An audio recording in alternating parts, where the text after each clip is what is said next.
Okay.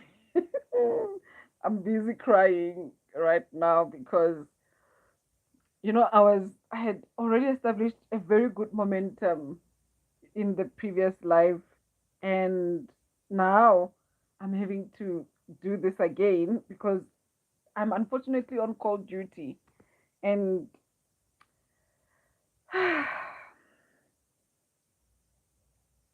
yeah, I'm on call duty and I keep having to take calls from time to time. And sometimes, some of these calls can go for 15 minutes and so on.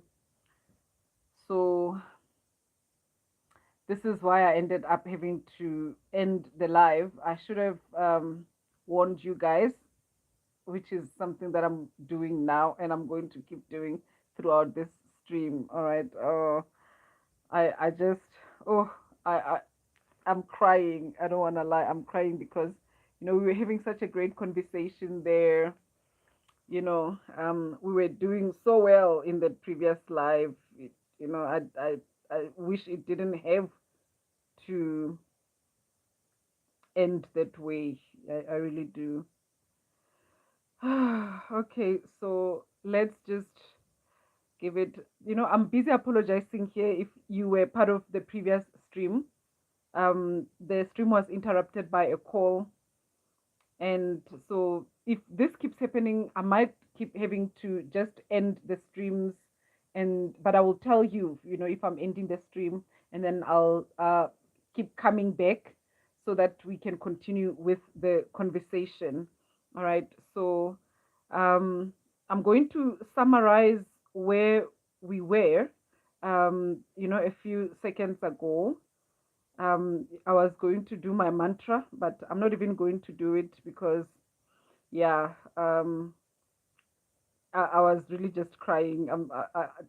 We were doing so well before that interruption. All right, so let's just summarize. Think like a narcissist, act like an empath.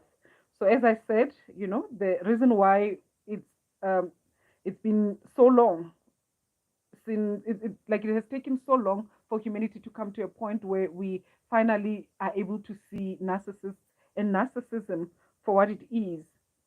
And the reason for that is because narcissists, you know most of them are covert, and not only are they covert, but they actually masquerade as empaths. They disguise themselves as empaths. They pretend to be wonderful, warm, fuzzy, kind, loving, caring human beings when we all know, they are far from that. And so this is what we're dealing with here when it comes to narcissists. We're dealing with people who are masters of illusion, people who know very well how to play the game of deception. All right. But we are grateful for the light that is now shining on the planet, that is um, exposing and basically revealing everything that has been hidden all along. All right. And so this is the light of Christ. And because of this light, narcissist and narcissism is no longer able to hide. Not only is it no longer able to hide, but it's no longer, the atmosphere is getting less and less conducive for narcissistic people to actually, um, thrive, not as well as they did previously. And also, as I mentioned in the previous life before we got cut, over the past thousands of years, we were going through a dark phase. And so,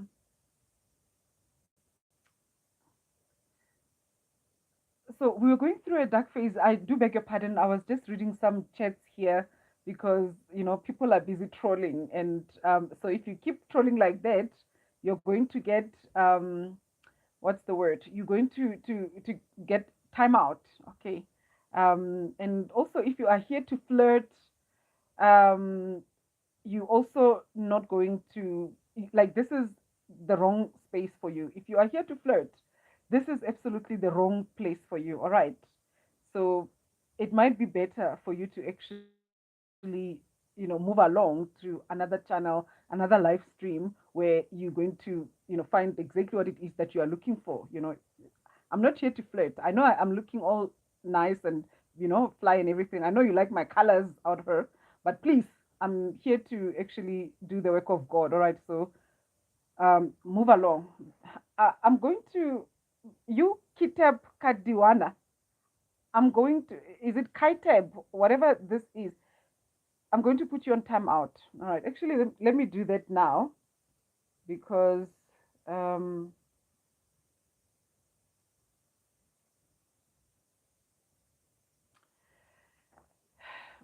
if you're going to look at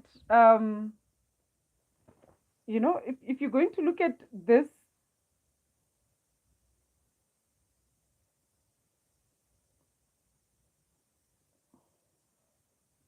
so if you're going to look at this thumbnail and then somehow you get it in your twisted mind that we are here to do flirting or whatever it is that you think we are here to do, you are sorely mistaken. All right. So anyway, I'm not even going to entertain what's happening in the chat. I want to just continue with what I'm doing so that I can finish before we get interrupted again. So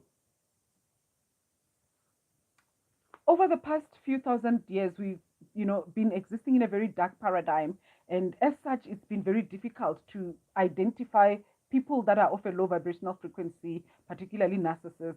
And so that darkness was cloaking, was protecting, was covering narcissists, and they were thriving. All right, and of course, empaths were suffering. Empaths were really having it bad in that dark paradigm. But all of that is changing now because of the light of Christ, because what Christ is doing right now, which is, shining radiantly. You can see how desperate the dark forces of life are to the point where they even have to come to a channel such as mine. It's very clear what it is that we do here on this channel. It's very clear. The thumbnail that I've put up here is so clear what exactly it is that I'm about. But narcissists and the dark stream of consciousness, perverted human beings, trolls, whatever it is that they are so desperate for attention that they are even willing to come here and somehow think that I would be entertaining some kind of, you know, whatever it is that they are trying to, start here. Okay, so it's important because narcissists are masters of manipulation. It's important for us as human beings, as empaths, as normal human beings, people with empathy and with a conscience, to know how narcissists think, to understand how they think, and also to be able to protect ourselves, as empaths, as real human beings, because, unlike real human beings, narcissists are predators, you know narcissists are apex predators because unlike other types of predators, you having a shark, you're having a lion, you're having some kind of wild animal out there.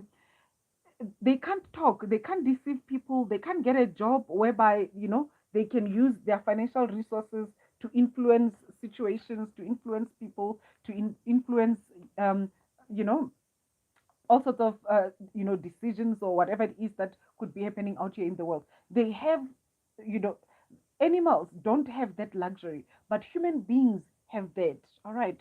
So narcissists are predators among us. They've been hidden all this time because of the dark era that we've been living in. But now we are moving into a paradigm of light.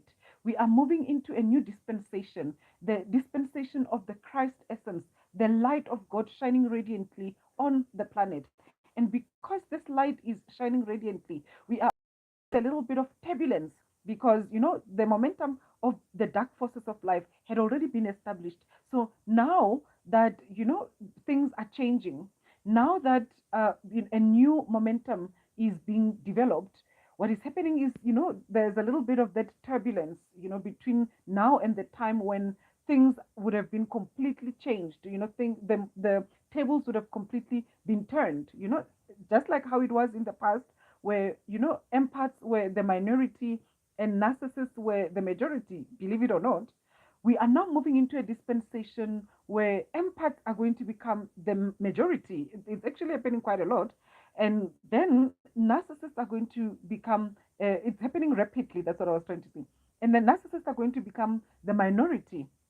But by the time, this the end of this dark dispensation comes, by the time it's completely, done and dusted, um, we would have dealt with, a whole lot of wrestling on the part of the narcissist, a whole lot of pushback on the part of the narcissist. Because as you know, narcissists do not give up just like that.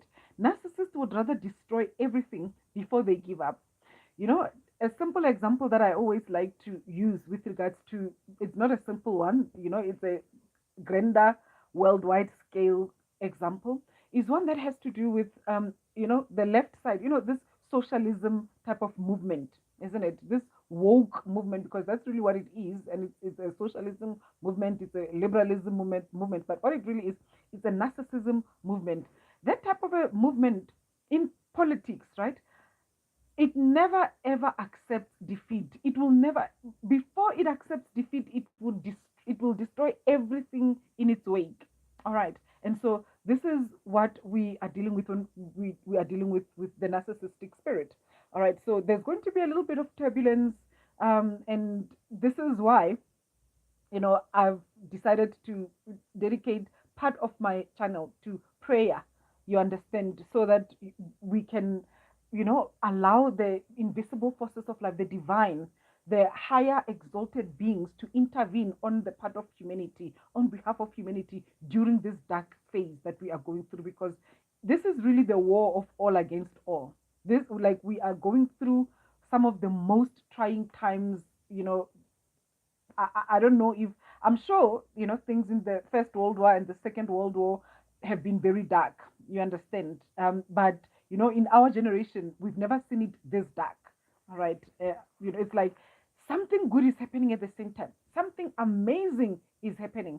And whilst, that great thing is happening, simultaneously, we are also dealing with something very dark, something very horrible, something dreadful. So they are happening, both at the same time. All right. So yeah, it's real madness. It's intense. Okay, so now to understand how narcissists think, we need to understand what they are, and we also need to understand what they want.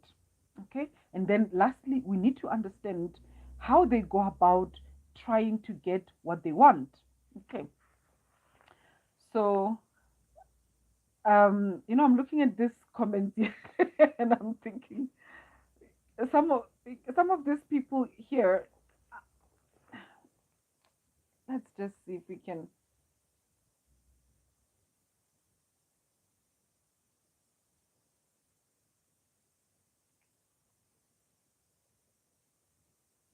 I just want to remove.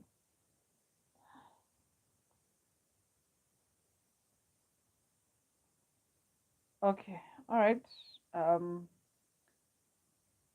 Really, I should be putting people from, putting people in timeout, but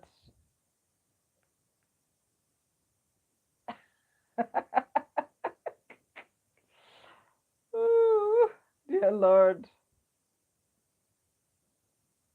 like, people are trolling.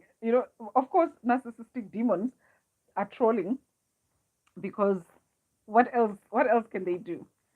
What else are they about? Narcissists need to troll, because if they're not trolling, then what value do they have? How are they going to feel good about themselves if they're not going out into the world and just causing chaos, wreaking havoc? So these are demons, really. Trolls are really demons to the most part. And it doesn't matter whether this is a naughty person that's just trying to entertain themselves or whatever it is, but trolls are really demons. So whoever it is that is behaving as a troll, if it's not a robot or a bot, this is someone that has been possessed by a dark force, a dark stream of consciousness that says, oh, it's actually good to entertain yourself by, causing problems on social media, on the internet. But what is really going on there is that you are being used by the dark forces of life. You are being used by the dark stream of consciousness. And because you are so unconscious and so lost within yourself, you can't even see that. All right, you can't even see that for what it is. You yourself are being entertained by doing some of the lowest things that a human being can get up to. How many, beings, how many creatures out there would love to be a human being? And you become a human being, and then this is what you then come and do. Like, this is what you become. It's ridiculous.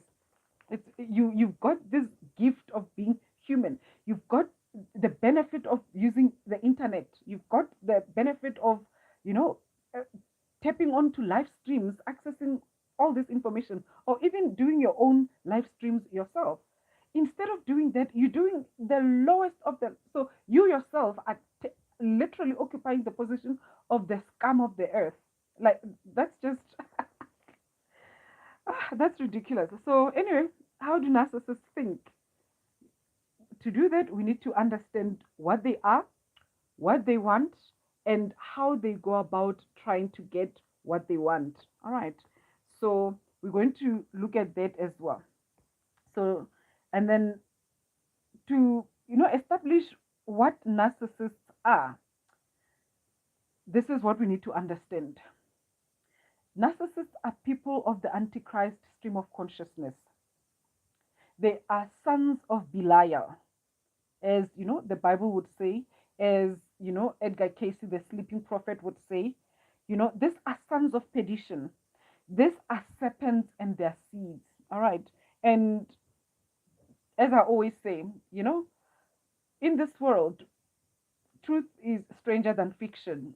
When you hear someone saying something that I'm like, saying things that I'm saying now, something like, this is a serpent seed, and it's your cousin, it's your relative, it's your boyfriend, it's your girlfriend, it's your spouse, it's your boss or your friend. And yet, you know, you come to a spiritual practitioner and, they describe what you're dealing with in the, when it comes to a narcissist, and then they tell you you are dealing with a serpent seed. It it sounds so far-fetched. It's like there's no way that that could be possible. There's no way that I could be dealing with a demonic entity when it comes to so and so, when it comes to my boyfriend, when it comes to whoever and whatever it is that I'm dealing with. But in true reality, that's what you're dealing with. You're dealing with a black magician. You're dealing with, a demonic entity, a fallen angel. You understand? So you are dealing with someone that is part of the antichrist, the anti-human stream of consciousness. All right. So you're dealing with someone who is the opposite of what it means to be human in every single way. All right. So except for the biological aspects. So when you're dealing with a narcissist, you're really dealing with a human being only at a surface level. So hence narcissists are superficial. All right. Because all that they have is the surface level stuff. You you are, when you're looking at a narcissist, you're looking at a house of cards. There's nothing beyond what you are looking at on the surface. There's nothing beyond, the meat and suit that you are dealing with. All right. So that is literally a hollowed up vessel for dark forces to come and go as they please. So whenever it is that there is, an enemy of the dark forces around, this narcissistic person becomes that vessel within which these dark forces are able to then come in and do whatever it is that they want to do in that space, or to launch whatever attack they need to launch against that messenger of light, who would be the one that is in opposition to the dark forces of life. All right. So the enemy of the dark forces, basically. So that's what you're dealing with there.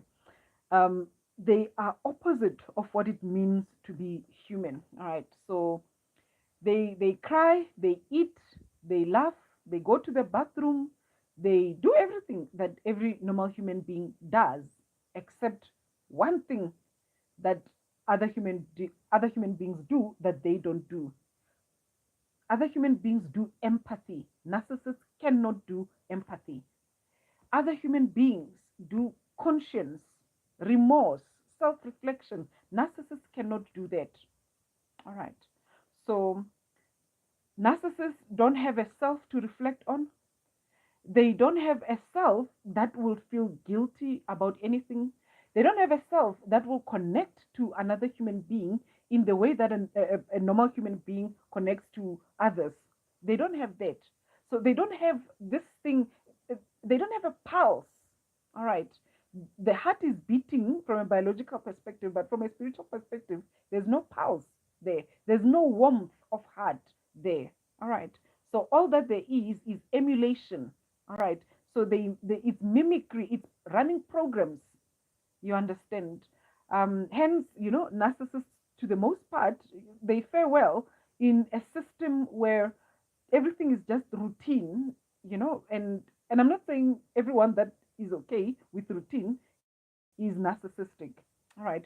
So there are other people, many people that can be, that can fare well in environments where things are routine. But when you're dealing with a narcissist, this is someone that is not able to be flexible about anything. They have to be rigid in their lives because they are a running program. All right. They can't think about anything, they just, it's like something else is in charge of them because something else is in charge of them. Okay. So it doesn't matter. The fact that, they are born, yes, they are born. And then they get sick and then they also die. It doesn't matter that that's the case with them. They are still not real human beings, not from, a true, authentic spiritual reality.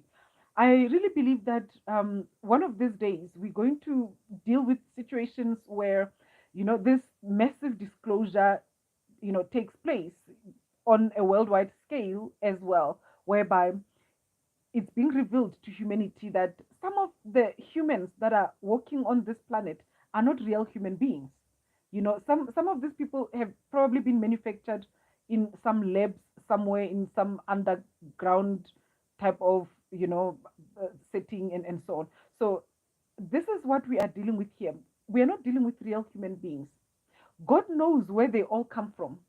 You understand? We know that they are host to demonic entities. We know that some of them are fallen angels. We know that, some of them are clones, or, basically soulless beings. They are things that have been put together. We know that they are makeshift entities, but we're going to find ourselves in a situation where one of these days these things are confirmed by the so-called mainstream media and mainstream science. All right, to say, you know what, here's the truth. This is what we've been doing all along. Some of the people that you guys think you are collecting babies there at the hospital, when we turn around and do whatever it is that we're doing to those babies, we're actually switching them. God knows. God knows. you know I don't know what's going to happen when those kind of disclosures take place, because one thing that's for sure, when you are dealing with a narcissist, you're not dealing with a human being. And of course it's going to be revealed also that um you know some of these people, narcissists, uh, what has happened is that a lot of people have been subject to certain kinds of, you know perhaps we could call them chemical, environmental, and a whole lot of uh, factors. There are certain things that have been done to human beings to deliberately turn them into hollowed up vessels for dark entities. So there's that element as well. So you've got, on one end, some of them are not real human beings. On another end, they are real human beings, but they are only empty vessels, and they are serving, um, you know, other forces. So when this revelation and disclosure occurs, yeah, it's going to be flames. That's what we're going to be seeing, a whole lot of flames. All right. So there are people who have no conscience, no empathy. You know, they hate everything good and they love everything evil. All right. This is the thing about narcissists. Like, this is the one thing that stands out about them. Okay. As much as they will pretend to be wonderful, amazing human beings, but in true reality, narcissists hate goodness. All right. They hate peace. They hate harmony. Okay. And they project, this hatred that they have for what is good, they project it on others. They project it on their victims. They project it on their targets. They project it on the messengers of light. You understand? So this is what narcissists do, masters of illusion, but they really hate what is good. They hate because what is good is destructive to them and their kind. What is good is uncomfortable to them because what is good is a high vibrational frequency. What is good is light. And so, what fellowship does light have with darkness? Narcissists cannot stand the light, so they can't stand those high vibrational frequencies. They can't stand, narcissists are threatened by the light because the light is literally their destruction. All right. So they are an inverted version of a human being. Okay. Like they are a distortion themselves. They are a breakaway civilization.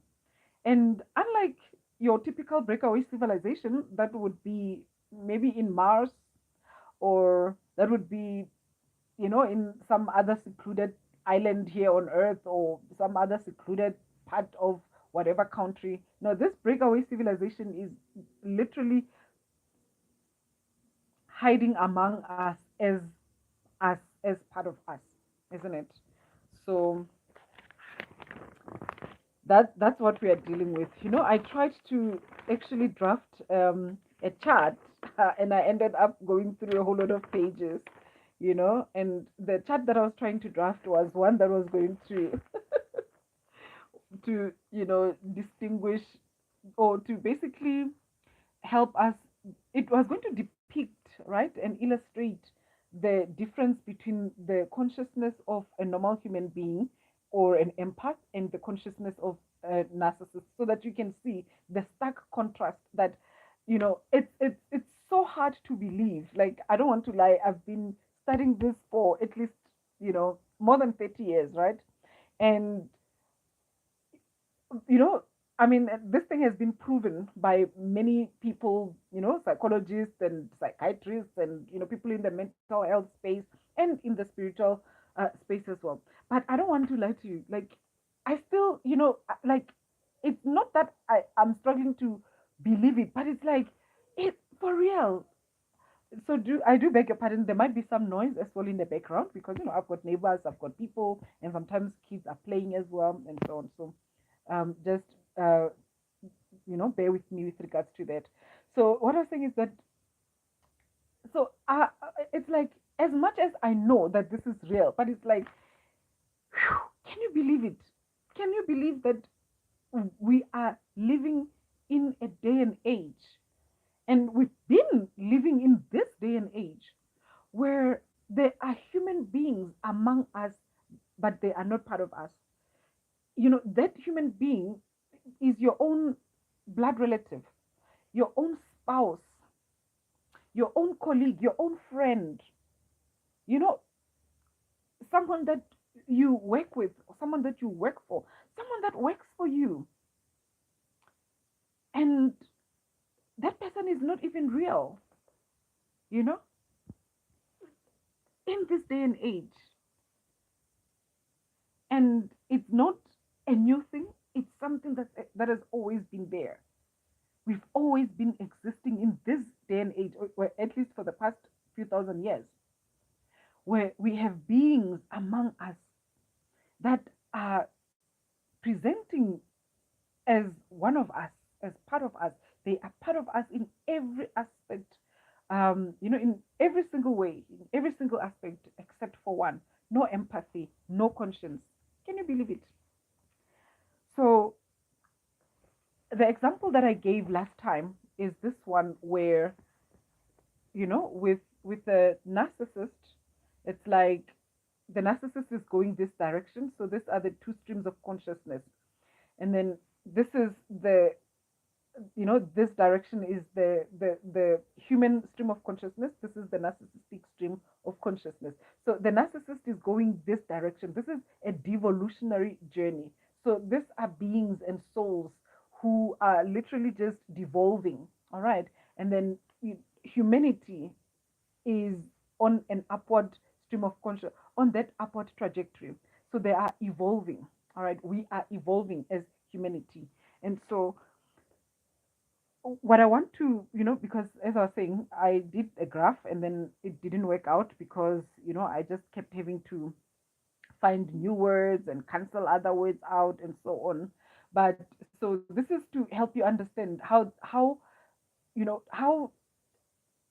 contrasting the nature of a real human being is to that of a narcissist, or how contrasting the nature of a narcissist is to that of a real human being. All right.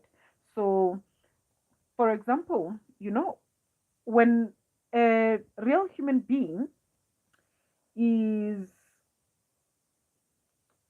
is basically radiant, when a real human being is radiant, shining their light, what's happening to the narcissist is that they're going through a collapse. Naturally, like it just happens. So when a real human being is becoming radiant and just, glowing, the narcissist is collapsing, like because the energies are in opposition to each other. All right. So you don't need to do anything to a narcissist when it comes to this thing that I'm describing here. It happens naturally because the two streams of consciousness are in opposition to each other. And so um when you are confident, so you being radiant, this is the highest level that you are occupying, the highest state that you are occupying. And then, just slightly below that, you are, feeling confident about yourself. You are building your life or rebuilding it and so forth. When you are on, occupying that state, the narcissist is becoming, anxious. The narcissist is not comfortable because, once again, that high vibrational frequency is dismantling them. All right. That frequency of confidence. All right. And then, when you are strong, just slightly below confidence, when you are strong, because you've got your boundaries in place and you are discerning, the narcissist feels a sense of weakness. They become a little bit weak. They're feeling weakened. Why? Because they're not able to access as much of your energy as they would want to. You understand? And it's like, even if the narcissist is not necessarily interacting with you, the mere fact that you are someone who has boundaries, someone with certain principles, that becomes, problematic for the narcissist. That makes, so when your vibrational frequency rises, the vibrational frequency of the narcissist drops.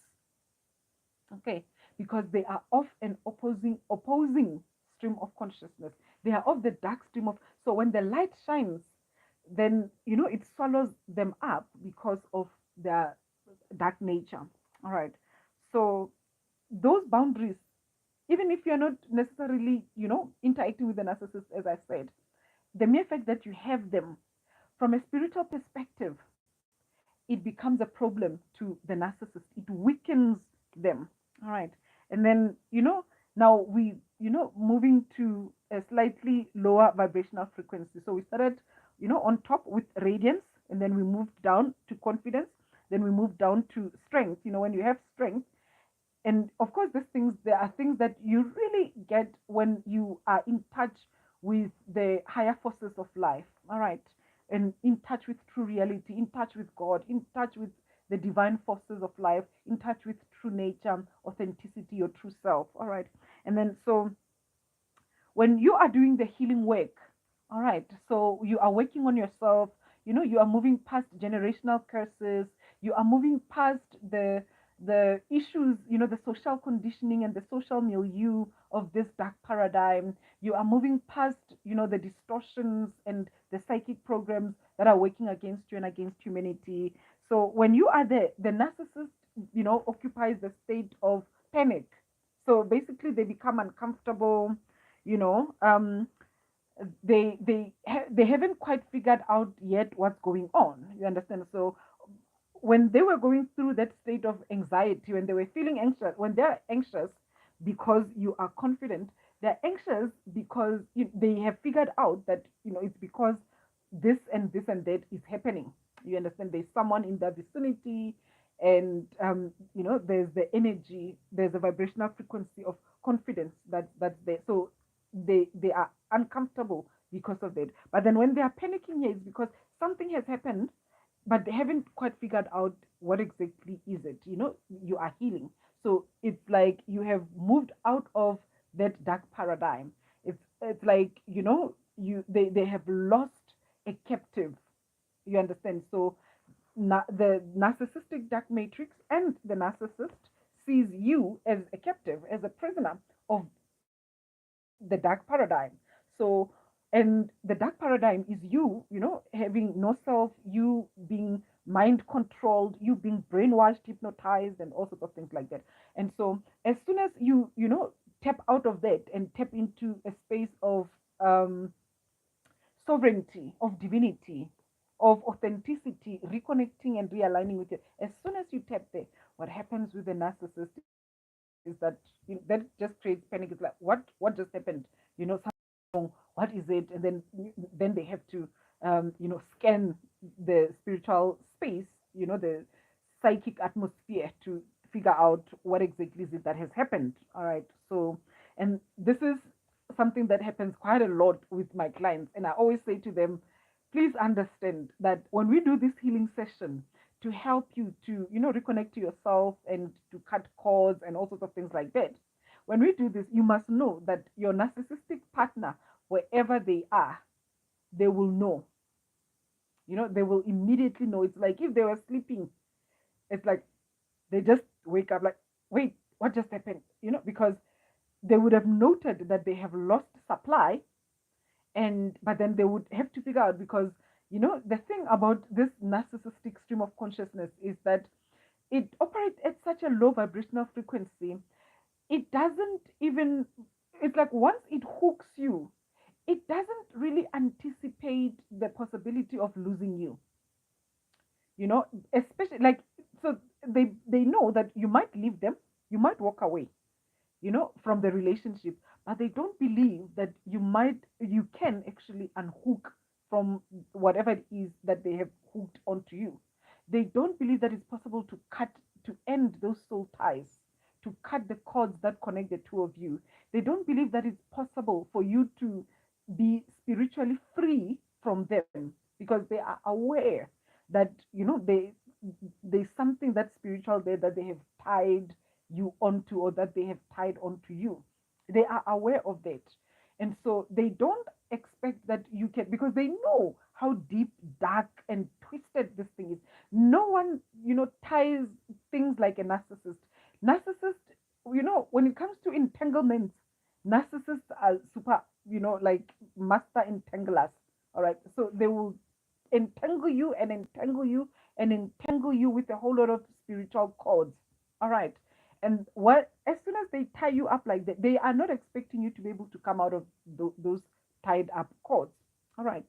They are not expecting that. So as they relax, once they've tied you up, they don't care. This is when they can easily discard you and do whatever it is that they want, because to them, it's like it doesn't matter where you are in the world, as long as they have entangled you at a spiritual level, the way that they entangle you with whatever cords that they've tied you, that they have tied around you, you will keep being an energy supply for them. And so if you go away, they don't care. They will discard you, they will move on with new people, they will even cheat on you whilst you are here watching them, because they know you're not going anywhere. They've got your energy, they've tied you up. And so when you actually do cut those cords and disconnect yourself from them, that puts them in a state of panic, because you were a free source of supply. They were not working hard for you anymore. They were relaxing and they were just enjoying themselves, and you were, keeping them alive. And now all of a sudden that energy is not there. It's like, whoa, that's a big problem for them. So this is what sends them into a panic mode, and also if they try and attach their cords to you and then you don't bite, that also puts them in a panic mode, but not as as intense as the one where you were entangled with them and then you cut those cords. All right. And then so now we are going lower, from healing to wounded. So now this is a situation where, chances are you've been in a relationship with a narcissist, or you are still in a relationship with a narcissist, or you are just in this world. And of course, you've been exposed to the narcissistic dark matrix.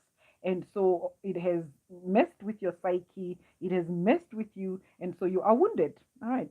And you are trauma bonded to narcissistic people in your life, and you're not even aware that that's what's happening there. What's happening to the narcissist when you are like that? Well, the narcissist is feeding. The narcissist is on that relaxed mode. The narcissist is chilling on the couch, and he or she has got the leg up on the table, on the coffee table, and they're just enjoying themselves because it's like, I got you, I got you, babe. So you ain't going nowhere.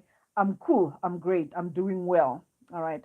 And so let's just drink some water. Actually, it's juice.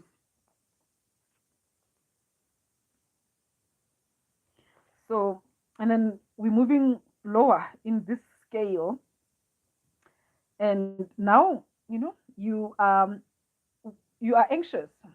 You are feeling anxious. So when you are feeling anxious, how is the narcissist feeling? The narcissist is feeling strong. Now that you are anxious, because you have all these wounds, and you have all these traumas, the narcissist is feeling strong. you know they they might be breadcrumbing you a little bit, doing intermittent fasting here and there, but they are strong, they feel powerful, they feel amazing, because you have become weak. So that means your light is not shining as bright as it ought to shine. You've lost yourself. So you are not okay. This loss of self is the one that's causing the anxiety. And so you're not okay. You're not at your best. You're not radiant. The narcissist is empowered. So your weakness is the narcissist's strength, and your strength is the narcissist's weakness. So there will never be a win-win with a narcissist. There will never be, oh, let it be a mutually beneficial arrangement and all of that. That will never ever, okay. It will never happen. All right. Narcissists do not accept defeat. And it's more than just them not even accepting defeat. Light and darkness cannot coexist. That's just that dilemma there. Right. So, and then now this is the lowest of the lowest. This is the bottom range. This is the lowest part of the scale. You are feeling depressed because of the disconnection. Because you are disconnected from yourself, you are feeling, depressed. It started with anxiety, and then with anxiety, you burning your fuel because you're overthinking everything. Then you're not really reaching solutions, conclusions, or anything like that. So eventually, you run out of fuel, and then that's when you become depressed. And so because you are depressed, you are also disconnected. The disconnection has to do with the loss of self. And so all of this, how is it making the narcissist feel? Conceited, arrogant, haughty, proud. you know Now they think they are God, because vain pride, just because they are having some kind of an advantage over you spiritually, psychically, just because they have control over people, just because they are so-called master manipulators. Now they believe that they are God. They believe that they are above God. They believe that you know they are invincible. That's really what they believe. And because of that, um, now you know they are conceited.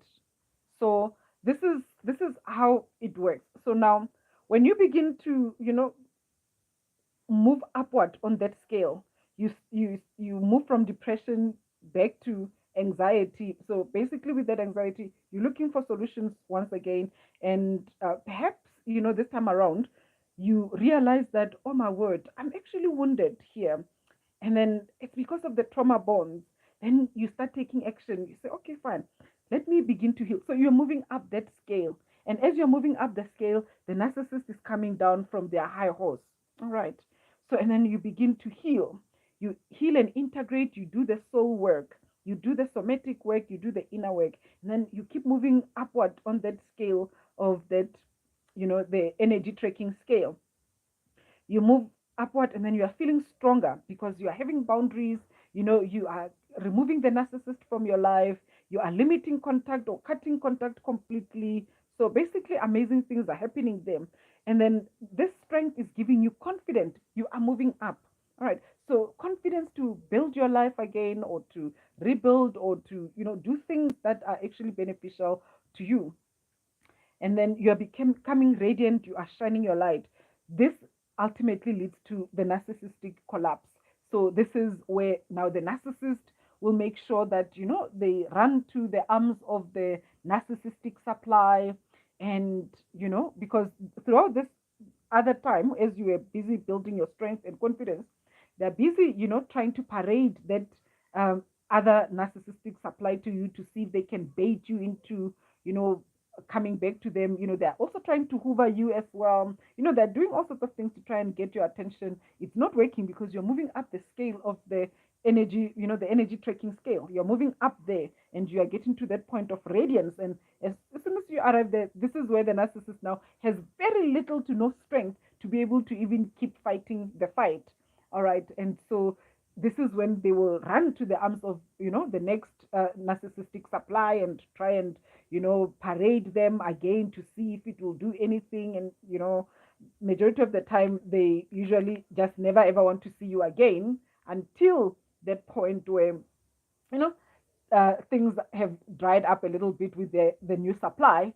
And this is when they will begin to start hoovering you again, trying to hoover you again. And then of course, when they try that, what is it that they find? They find that you have blocked them, you've changed numbers, you are no longer accessible. So you are just not biting, you are not doing anything, and it's not working. All right. So in your world, the narcissist has been reduced to an end. All right. They will never ever occupy that position of significance ever again, because your light is shining bright. All right. But the day you decide to diminish that light, the day you decide to compromise and entertain the narcissist, your light will be dim again, and they will become empowered. All right. So your weakness is their strength. This is basically what this chart of, I should do a little illustration of it and put it up on my channel here. But really, your weakness is their strength. This is what this chart is really telling us. All right. It's depicting for us. So this is this is who the narcissist is. It's that being that is the opposite to you, that is opposite to you. I know you want to be in a relationship with them. I know you want to be happy with them. I know you want to have some kind of fellowship with them. You want to have some kind of a harmonious arrangement with them. But unfortunately, that's not something that's possible. All right. Unfortunately, with these entities, the only way that they can be happy is if you are unhappy. All right. Unfortunately, the only way that they can thrive is if you are falling apart. That's just how it is. All right. And so if you're going to maintain that relationship, that means you're going to have to sacrifice your own well-being, your own soul integration, your own survival, your own health, your own dreams, your own goals. So you're going to have to make a lot of sacrifices. All right. So let's look at what they want. Here's the thing: the one thing that the narcissist wants is energy. All right. That's what they want. They want your energy. Nothing else. Nothing more, nothing less. They just want your energy. It's all about energy. Okay. And so it doesn't matter how it comes, as long as it comes. Okay.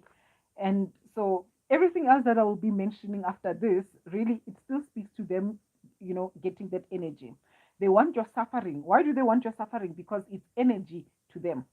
They want your demise. Why do they want your demise? Because it's energy to them. Okay.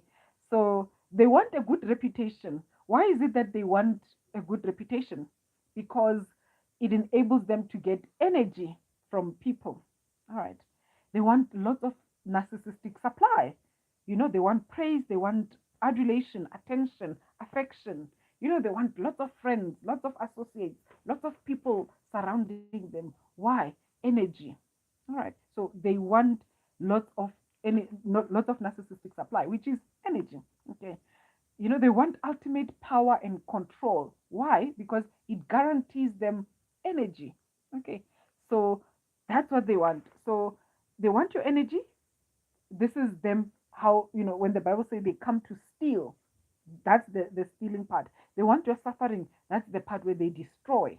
They want you to be destroyed, and they will destroy you. They want your demise.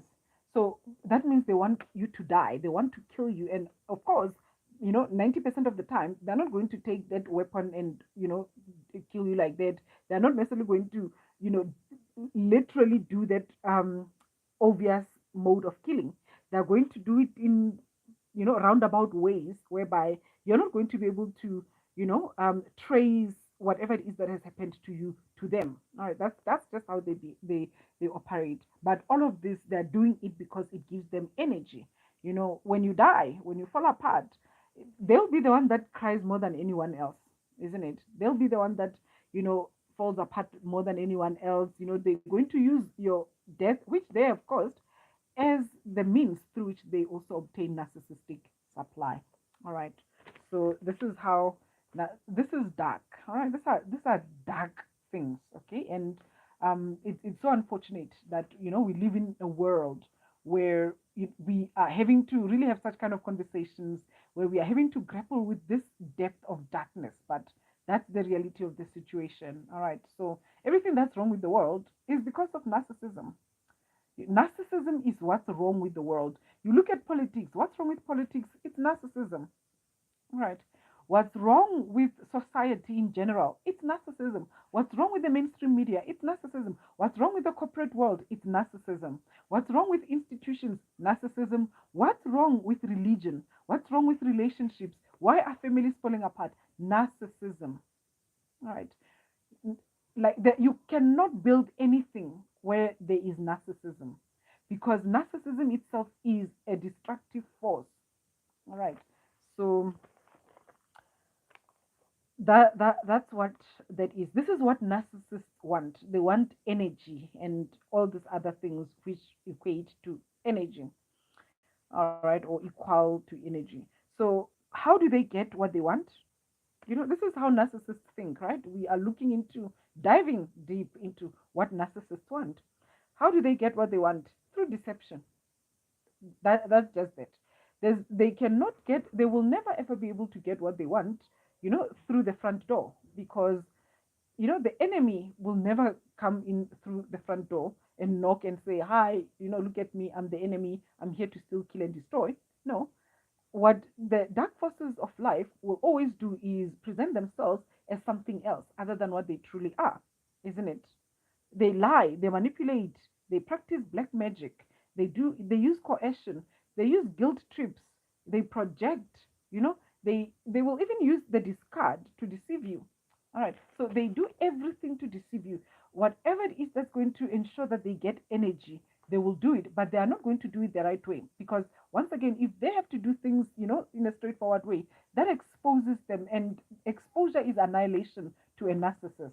All right. So to avoid that exposure and subsequent annihilation, they have to practice deception. And most importantly, also, narcissists need to move you out of touch with reality. So this is the purpose of deception. All right. So I do beg your pardon for any noise in the background. Okay. Because, I've got neighbors, I've got friends, I've got children that are playing outside. All right. So I do beg your pardon. Just bear with me with regards to that. So what narcissists do is that they need to remove you from your own reality, and they need to bring you, lure you, deceive you, capture you into a false reality, their illusory reality. They bring you into their world. Now, because this is not something that is done physically, where you can literally see a person, drag you, pull you by the hand and drag you into that other reality. Majority of the time, people don't really get to see this thing that I'm describing now. They don't get to see it happen, but it happens. I promise you. As long as you're dealing with a narcissist, it doesn't matter, the capacity at which you are dealing with them, all right, or in which you are dealing with them. As long as it's a narcissist, they are definitely having to, for you to have a relationship with them, they are constantly making sure that they are keeping you in an alternative type of reality, all right, a reality where you know they have the upper hand. All right. So it's not true reality. It looks like true reality. It sounds like true reality to a certain extent. It might even feel like true reality to a certain extent. But if you pause long enough, you'll be able to see that this is not true reality. I hope I've put enough notes here to be able to paint the picture to you with regards to what I'm talking about here. So, you know, this false reality of theirs is more like you being in a hypnotized state. All right. So it's a very hypnotic trance like state. But once again, you're not aware. You're not aware that you are hypnotized. You're not aware that you have become a zombie. You have become like an automaton. Okay. So this is an example of how they, I beg your pardon, how they, recruit you into this alternative reality. One, they convince you that they are kind, loving, warm and fuzzy person, right? And then you buy into that. You buy into that illusion that they have created, that image that they have casted in front of you, all right? That character role, the persona that they are now displaying in front of you. You buy into it, you are believing that this is who they are. As long as you are buying into it, you have automatically been recruited into that alternative reality. So as long as you believe that this narcissist, because this is a narcissist, so there's no way that they can be a woman fuzzy human being. Do you understand? So by virtue of the fact that they are presenting themselves as something that they are not, and you believe that they are what they are presenting to you, you have been recruited into a false reality.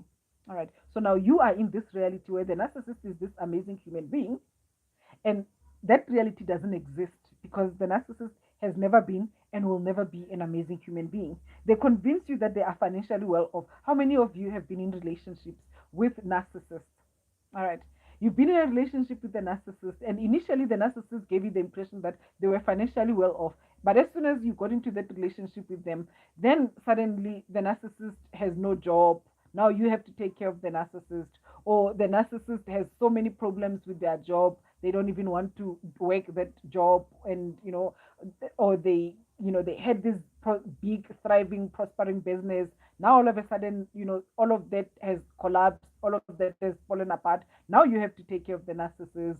I cannot tell you how many relations I've been in that situation, and I've dealt with many people who have also found themselves in such situations where the narcissist comes across as this very thriving, rich, amazing person that has all these things going on for them. And then as soon as you enter, you commit to that relationship, you realize that, oh my word, you are the one that actually has to carry the narcissist on your back. All right. So you living in this illusion, they recruit you into this illusion where you are literally um like you are in a relationship with someone who is thriving. All right. You are in a relationship with someone who is financially well off, someone who is m- making it big, like who is doing amazing things. But in true reality, that person has never existed, and that person will never exist, because if they are well off and doing all these wonderful things, chances are then you're going to be happy because you're going to be taken care of, isn't it? Or there wouldn't be as many financial problems that you would have to deal with, so you'll be in a high vibrational frequency. They cannot have that. So there will definitely be all sorts of problems that have to do with their finance. This is an example, right? That has to do with their finances. Okay. And so, because of that, you have been recruited into an alternative reality. You are fighting to keep that reality going, by trying, giving the narcissist your card, so that they can swipe with it, so that people can think that, the narcissist is the one with the money, when you know that you are the one with the money. I've encountered those stories. Many people have shared that with me. And I think I might have also dealt with that myself once or twice, or you give someone the card so that they can swipe for you. Yes, it's humiliating, it's embarrassing, it's shameful, but it is what it is. And we've learned and grown from it, because, until you have a narcissistic experience, it's easy to judge people who do such kind of things, isn't it? But yeah, we've all been there. We've got our t-shirts. And so you are doing that because you are fighting to maintain an image that doesn't even exist. You are fighting to maintain an illusion that has never existed to begin with. It will never exist. And you are in it alone, because the narcissist has recruited. It's like they've put you in some kind of a box, in some kind of a container, some kind of a cage, and you are there, just running the hamster wheel, trying to keep this thing going, and that thing doesn't even exist. All right. So do you see how easy it is to tap into a false reality? How easy it is to to live in an illusion? How many people are married to narcissists right now because they are convinced that the narcissist is a loving, wonderful woman, fuzzy parent, a loving partner, a stable, steady, family person. You understand? And these people are in a toxic relationship with the narcissist. They cannot even leave the narcissist because they are convinced that this one of these days this relationship will be the one that this person has promised me in the beginning, because in the beginning they'll feature fake you. We're going to have this amazing relationship, marry me, it's been a week that we've been together, but let's get married, we're going to have beautiful children, you're going to give me beautiful children, I can see your eyes, you're going to give me beautiful children, all right, and then you have children there, you fall pregnant, it's only been 2 months that you've been together, or 3 weeks, who knows? Now you are pregnant with the narcissist. Of course, he's already showing you his toxicity, but once again, he's still gaslighting you and breadcrumbing and doing that intermittent reinforcement, and then you are buying into, you are still caught up because now you are attached, you know. You have even more children with the narcissist. Now you have 3 children, 4 children by the narcissist. You are married. Remember, you got married within 2 weeks of knowing each other. You live together, everything is falling apart because now you are realizing this person has very little to offer, and whatever it is that is they've got going on, you have to break your back keeping all of those things intact, isn't it? And so this is what you deal with. You are now stuck in that marriage, you are stuck in that relationship, trying to keep that illusion going, and it's your illusion alone. The narcissist is not really playing. The narcissist has checked out. Okay, the narcissist is probably cheating or doing what, but they are no longer in that relationship. You are in it alone. All right. You are in an illusion. You are in an illusion. You are in an alternate reality. You are in a false reality. All right. You've been recruited by the narcissist. They've sold you a bill of goods and they have not delivered. And you can never ever hold them to account, because when you do, they will walk away and leave you and your 4 children and all the debts that you have accumulated and the shame of being left by your partner. You understand? And so you're not going to do that. You are stuck in that illusion. Do you see how easy it is to get trapped in a false reality? It's very easy. So this is that deception part. This is what the narcissist does. This is how they operate. It needs to happen. They need to do it this way. Okay. They can't do it any other way. They need to deceive you, because if a narcissist is going to try and approach you fair and square as a normal person, well, firstly they have to be honest, and the most honest thing that a narcissist can ever give you is to tell you, hey, you know what, I'm a narcissist and I'm here to steal, kill, and destroy. Okay, like, if the narcissist were to be honest with you, that's all they will ever be able to tell you. Like, any other form of honesty would still be a lie, would still be deception. There's no other truth that the narcissist can give you other than the fact that they are here to steal, kill, and destroy in your life. All right. And so this is why they will never be honest with you. They'll always need to deceive you. Okay. Because if they tell you that, how many people do you know that are going to say, you know what? Yeah, go ahead. Just come and devour me. Come and take, come and just destroy. No one is going to do that. You understand?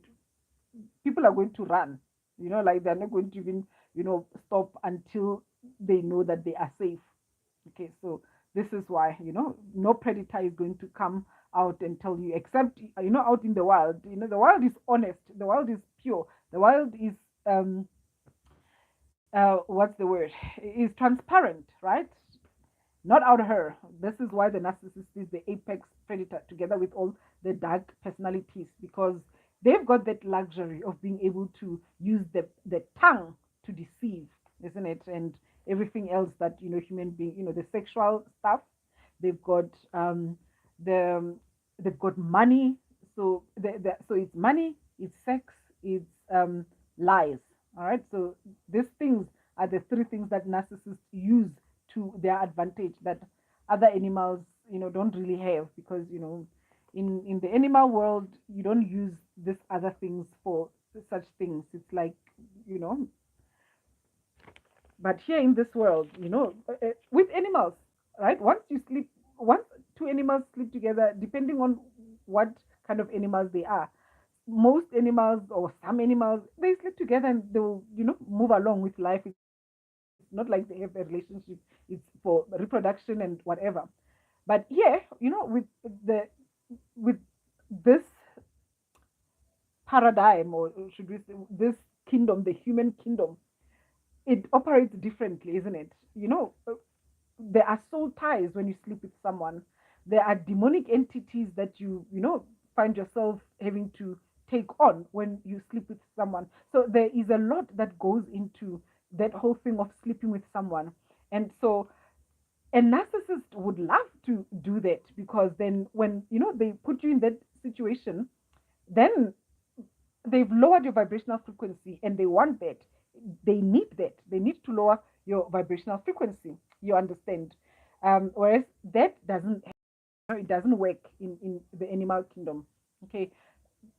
If they've got money, then they are able to use that to their advantage as well. And so it works in both ways, both the narcissistic man and the narcissistic woman.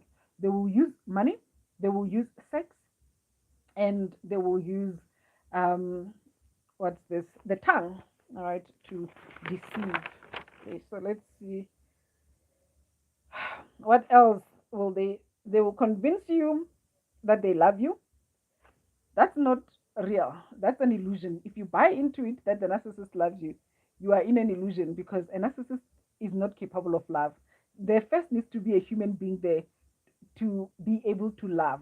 Okay, for them to be able to love you, they need to first have a person, and there's no one home there. Okay, they convince you that you are the problem, isn't it? Like, they will convince you that the problem is you, and if you buy into it, you are you are in an illusion once again. Okay, you buy into you being the problem. You are where the narcissist wants you to be, because once again, they throw you in that box, and they wash their hands off. They're no longer interested, and you are alone running that hamster wheel, trying to prove yourself that you are not the problem. They convince you that they are happier with someone else. Okay, they convince you that okay, you cut your cords, you left me, you've reintegrated and all of those things. Okay, look at me, I'm happy now, I've got my new person, they are better than you, they are doing all these wonderful things better than you, and all of that. If you buy into it, you are in an illusion once again, because there's no way that the narcissist can be there. This is how a narcissist thinks. Do you understand? There's no way that they can be better off with someone else, because to them, all supply is important supply. So even if you're no longer with them, they still need your narcissistic supply. They still need your energy. They still need those cords to be connected. Because if those cords are not connected, it's almost as if there's some kind of a contract that they have with the dark demonic entities that they serve. That when they get your energy supply, when they are attached to you, they've connected that pipeline onto you, and they're busy sucking the life out of you. As long as that keeps going, it's almost as if there's something it's almost as if there's some kind of a punishment perhaps that they get to avoid from the dark forces of life, you know or something. It's almost there's something that happens there. It's either they don't get to be punished in a certain way, or they don't get to lose or certain privileges that they would have otherwise lost, or something like that, or maybe they are even empowered, within the dark um, side of things. It's like something along those lines is happening, and then as soon as they lose you, as soon as you go, then it's almost as if there's demonic entities are then able to attack them, or they lose their position of prestige, or they get punished for your loss, but it's as if something horrible happens to them over and above the actual loss of narcissistic supply. So it's important for them to keep you, even if they are with someone else. They need to keep your energy, they need to keep feeding off of you. So they will convince you that they are happier with someone else, and then you buy into their lies, then you are still stuck there. They will convince you that they are the best thing you've ever had, and you'll never ever find joy anywhere else. You buy into it, it's a lie. All right, you are still trapped, you are still in that cage, running that hamster wheel, trying to prove that you are good enough to earn that best thing that you've ever had there. It's a lie. How can a predator be the best thing that you have ever had? Someone who is here to destroy you, someone who is here to literally just you know suck the life out of you. How on earth is this person the best thing that you've ever had? All right, because this is your abuser. This is someone who is destroying your mental well-being, your health, everything. Okay, so the relationship is toxic. Everything is upside down. So this is not the best thing that you've ever had, and it will never be. There's no value, nothing good about that relationship. The narcissist is trapping you into that illusory reality, deceiving you. And if you buy into it, then you you are in that illusion. So as long as you're in a relationship with a narcissist, there are parts of you, those parts of you that are attached to the narcissist, they're out of touch with reality. Okay, that's just how the relationship with the narcissist works. So now let's talk about how to respond, really how to act as an empath, knowing that these are the type of creatures that we have roaming around. So in summary, we've got narcissists, which are the opposing stream of consciousness. If you are light, they are darkness. If you are going up, they are going down. And there can never be that situation where you are both going up and they're both going down. You are both in some kind of a gray area, you know or that that can never happen, by virtue of you know the opposition of the stream that they are part of to the light, to Christ. Narcissists are dark entities. They can never be a mutually beneficial arrangement between them and normal human beings. They are predators. So a lion will never live in harmony with a gazelle, all right, unless it's in New Earth, and the lower nature of this realm has exited the matrix. Then we can look forward to that situation where the we all you petting the lion like a nice little pet there, and it's not gonna eat you. But as long as we are here, predators are not going to make friends with human beings. All right, narcissists are predators, so they are not friends to human beings. They are not our friends. They are the opposing stream of consciousness. So that's the first thing. What are they? They are dark, demonic, evil predators, an opposite stream of consciousness, the antichrist, anti-human stream, right? And then number two, what do they want? They want your energy. That's what they want. Everything else that they try and get, the reputation, the positive image, the attention, the control, whatever it is that they're trying to get, it's all because of energy. They're trying to get energy. That's all they're interested in. So whatever it is that they do is always motivated by energy. And then how do they go about doing this? They do it through deception. All right. So they deceive you. They lie to you. They use, the sexual appeal. They use the lie, the tongue, and then they also use whatever power and influence that they have, including financial resources. All right, so they deceive you. into an alternative reality. They have to keep you in an old. As long as you are seeing things for what they are, there's no way that you can fall for that, that their lies, their deception. It's only when you have bought into that, as long as you are in an illusory state of existence, only then are you able to um, be controlled, be deceived, buy into the lies. So another way that the narcissist, is able to deceive a person is if you are wounded. If there are wounds that have not been healed within you, it's easy for a narcissist to deceive you. Let's look at the socialism movement once again. So we are dealing with this situation where, so many people have been mistreated by other races, particularly the white race. There are so many people, there's been colonization and a whole lot of things that has happened in the world, slavery, blah, blah, blah. There's been a whole lot of horror. And I'm not undermining or, underplaying all of those things. I'm black. So I know what it's like to be oppressed because, I've experienced apartheid and we're still dealing with racism. But I understand that whenever it is that you deal with people who prejudice and all of those things, it has to do with the narcissism or some kind of, indoctrination and conditioning that is distorted. And of course, it has to do with narcissism as well. So, but however, because a lot of people don't understand this, the socialism movement will always use such kind of things as a means to, you know, basically get buy-in from people who haven't healed such kind of wounds. So if you felt like you've been, prejudiced by a certain group of people, then socialist leaders will say, you see, that's a terrorist there, they are a racist.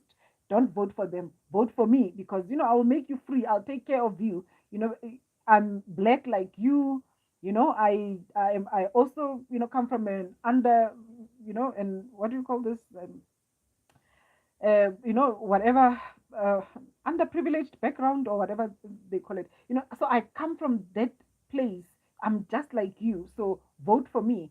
And never mind the fact that, I don't have anything in writing that speaks to what exactly is it that I'm going to offer you. Never mind the fact that I'm giving you a whole lot of word salad that has to do with the fact that I really want to harm you more than to help you, more than to, bring anything good into your life. Never mind all of that. Never mind the fact that I am the tyrant here. I'm the terrorist here. I'm the one that I want absolute and complete control over you. Never mind all of that. Don't vote for those people because they are racist. Vote for me. I'll make things good. And then, of course, you buy into the lie, because when I come there, I'm busy dancing, I'm playing your songs, I'm doing the things that you are used to, because I'm emulating, because I'm deceiving you. I'm using whatever influence that I have. I'm using the sex appeal. I'm a woman. Okay. So you better vote for me because isn't it great to have a first woman president? You know, Never mind the fact that, I have no positive intentions for you. You understand? So this is how it works. Okay. This is how the socialism movement works like that. It preys on your weaknesses. It preys on your unhealed wounds. It preys on your prejudices. It preys on your blind spots, your things that you are ignorant about. The fact that you are too busy to research certain things, or you just are maybe not interested in research. So all of that, it prays. The narcissistic spirit operates the same way because the socialism movement is the narcissistic movement. All right, so this is what you are dealing with there. So how the narcissist goes about getting what they want from you is that they take advantage, they deceive you, and they look for those weak spots, they look for those wounds, they look for the cracks that they can use to their advantage. All right. So that's what they do. Okay, so now, how do you react, how do you respond as an empath? You you're going to do this from a very deep place. Okay, you're not going to approach this from a superficial position. You're going to do it from a very deep and authentic place, from a space where you are either healing or you have been healing. All right.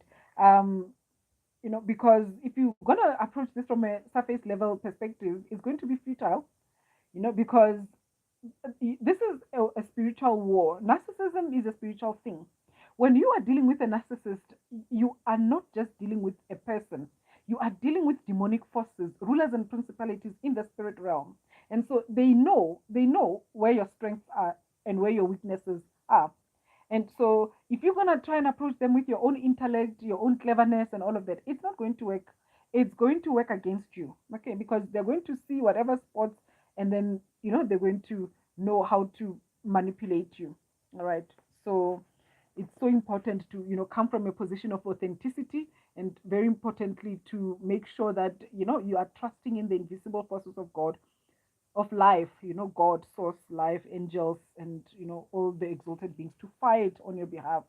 So the first thing that you want to do is to heal and integrate. I just spoke now about the cracks that the narcissists take advantage of. So you want to heal and integrate, because of course narcissists are vultures, sharks, hyenas. So they sense your wounds and weaknesses, as I've already mentioned, and they target them. So they will go for those wounds. They will spot them and they will go for them. All right. And so you want to make sure that you don't have those wounds. Like if you have the wound of abandonment, if you have the wound of abandonment, the narcissist is going to target that, and they will come and present themselves as this person that will always be here for you, always be with you.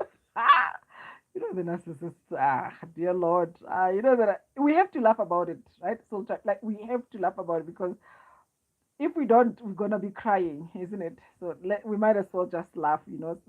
Sometimes we have to be very serious about it, but sometimes we have to laugh about it a little bit. They will promise you, "I'll be here for you."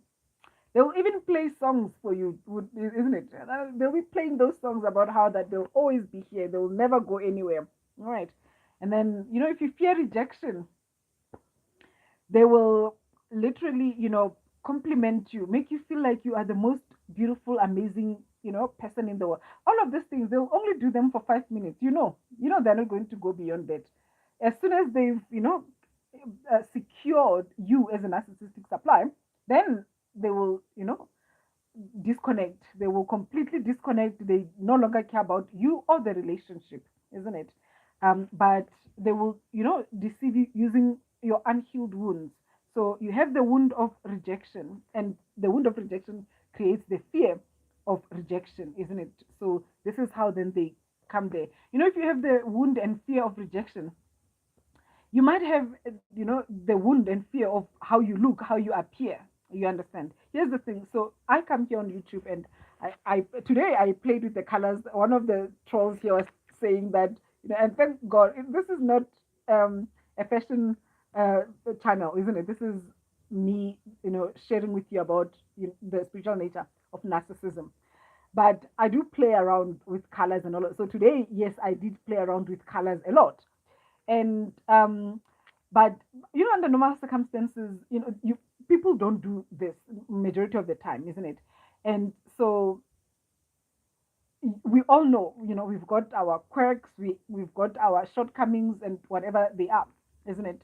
No one is perfect, well, except certain supermodels and all of that. But who cares about that? We are all beautiful. We are all beautiful. I am beautiful, and every other human being is beautiful, because we are the divine human spirit, and we've been created by God, and so everything about us is beautiful. You understand? And so, as human beings, there are times when we haven't yet matured, perhaps, to that level where we are able to accept ourselves, in that way, to say, "Oh, I'm good enough, I'm beautiful, everything about me is good, I've fully accepted myself and working on whatever it is that I need to work on, or anything like that.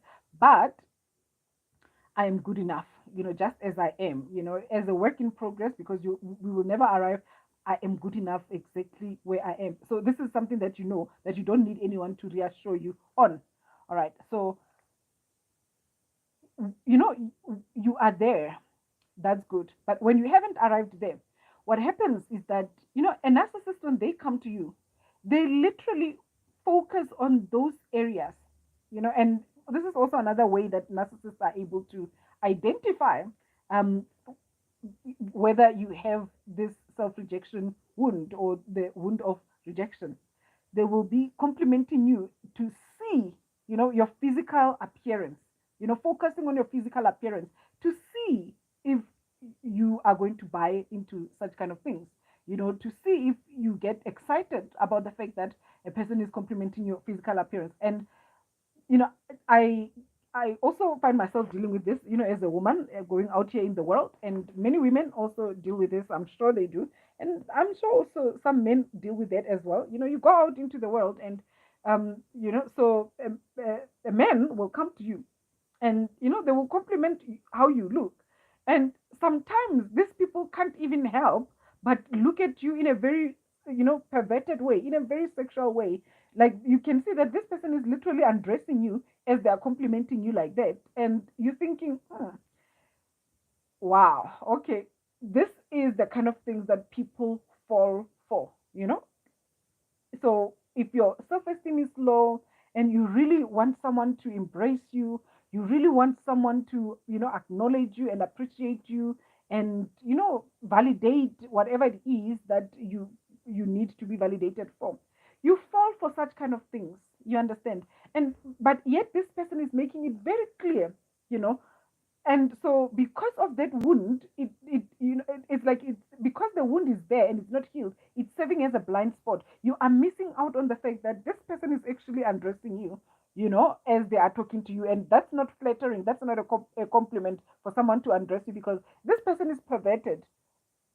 Someone, if a person is going to be trying to compliment, they don't know you, and they are complimenting you by undressing you, with their eyes.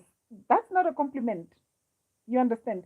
This person, if you're going to, take the conversation beyond that, you're basically saying, because what this person is really saying to you is that, you know, I see you for your body, and I want your body.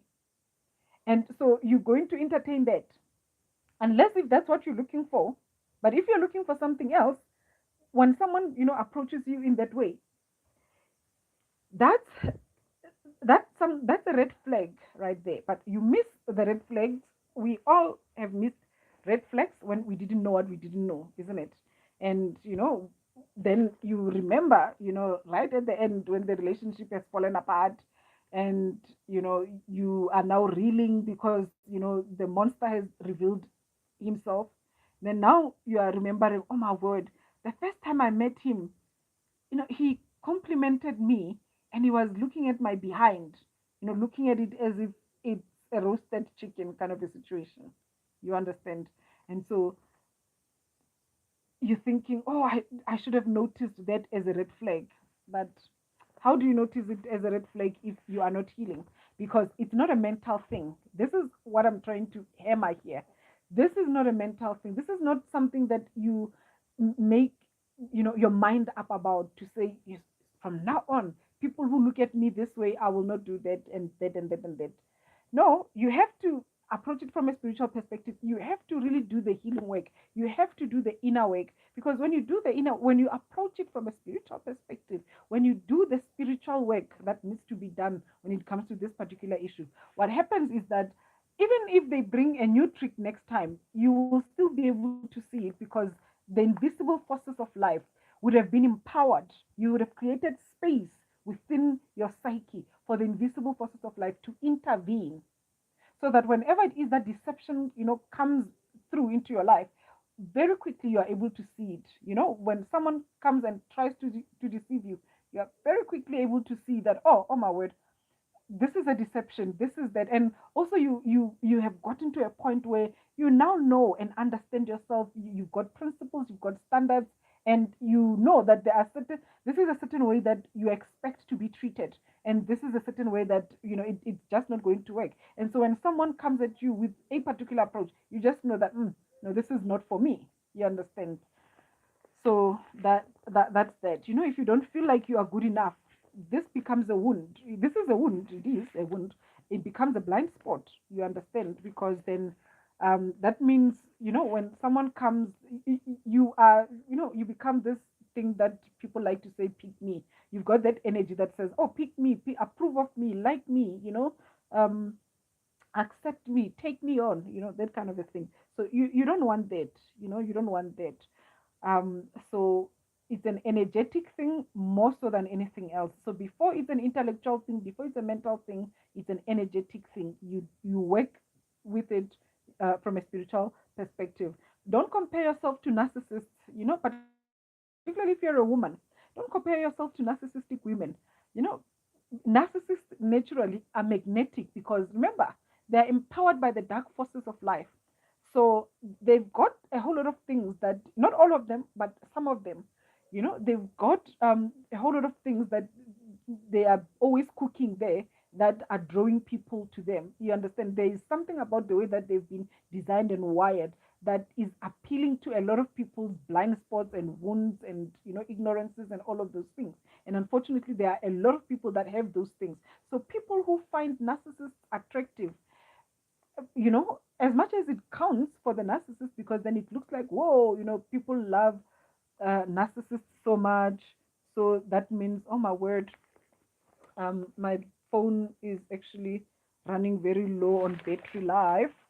So I have to charge it, and I don't know what's going to happen to the light. And dear Lord, I hope my makeup doesn't start looking ridiculous.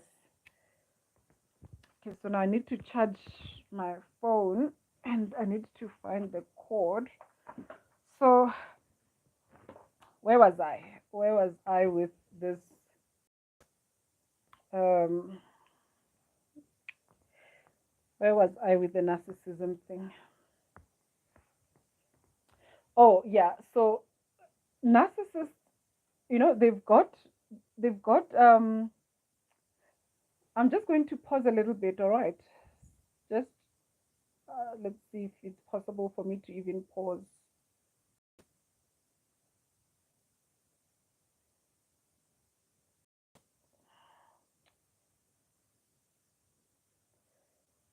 Whoa.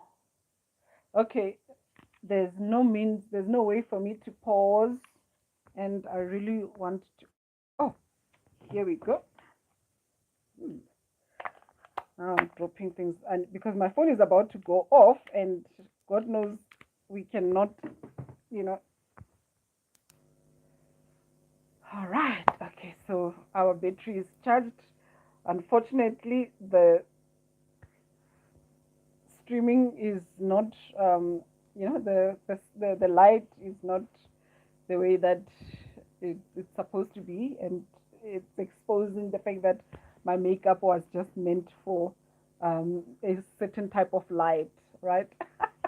But anyway, so what I was saying is that, so this world, there are a lot of people that have a lot of wounds, and so because of those wounds, a narcissistic person is very appealing to them.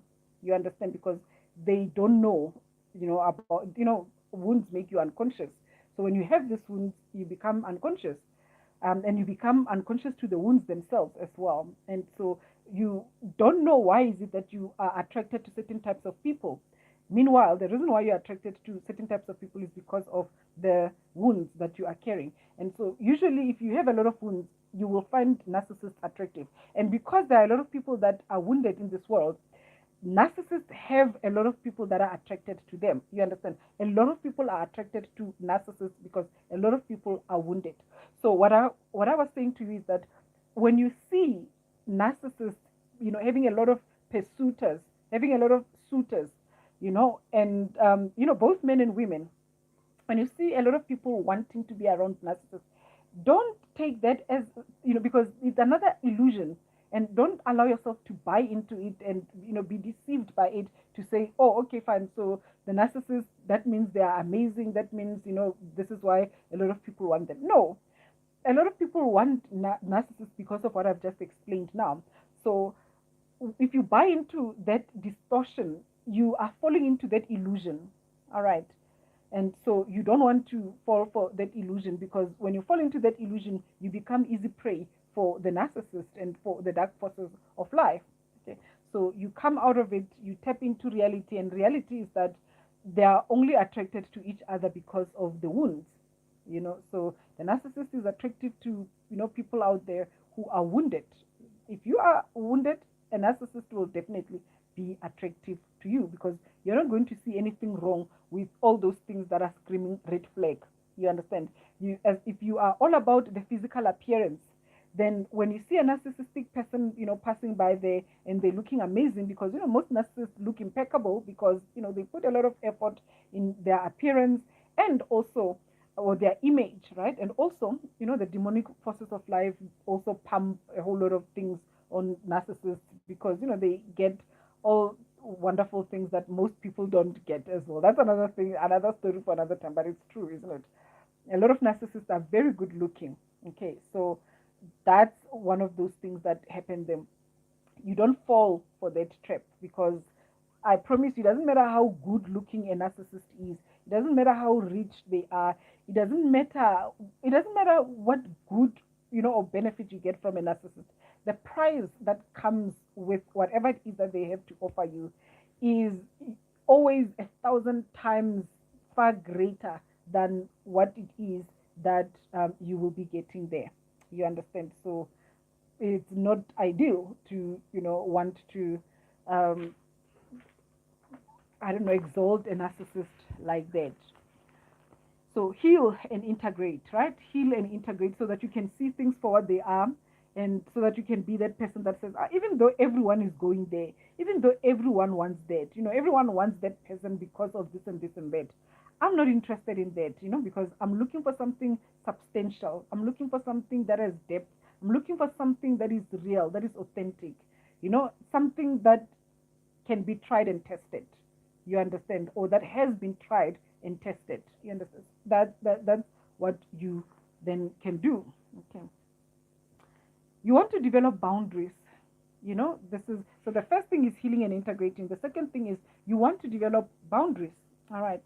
So you want to have boundaries, so that um, you know you are able to naturally, without putting in a lot of effort, repel narcissists.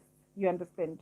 So when you have boundaries, naturally you become repulsive to narcissists, and you yourself, like they become repulsive to you as well. Okay, so boundaries repel narcissists. Once again, just having boundaries without doing the work, it might not always work, because then they might still be able to find a way to come around. They can guilt trip you, they can deceive you in some shape or form to still override those boundaries. So you definitely want to, make sure that boundaries are a supplement to the inner work. All right. Without the inner work, and even if you have never been in a narcissistic relationship, as long as you are in this world, you definitely want to do the inner work. You want to treat yourself as someone that has been through a narcissistic relationship, because chances are you have experienced some kind of trauma. If you are on this planet, you have experienced some, because this world is a traumatic world, by virtue of the fact that there's a narcissistic dark matrix, which is an overlay on top of true reality, and also the fact that there are a lot of narcissists roaming around here, and so reality has been distorted. People have been conditioned in an upside down way. There's a lot that has transpired here. Okay, so that is reason enough to do the spiritual work, do the inner work, as if you are someone that has been in a narcissistic relationship. All right, you definitely want to do that. So you develop boundaries. Boundaries will always protect you from predatory human beings. There's nothing that is as offensive to a narcissist as boundaries. Okay, narcissists take boundaries personal.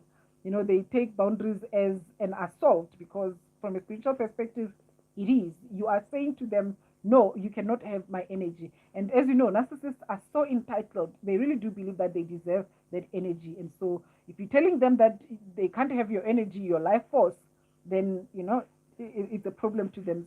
Majority of the time, when they see those boundaries, they hardly ever come back, especially if you don't even buy to their tantrums and manipulations. All right. And so the third thing is psychic protection. Right. So you definitely want to apply psychic protection. That means you want to pray. You want to do the spiritual things.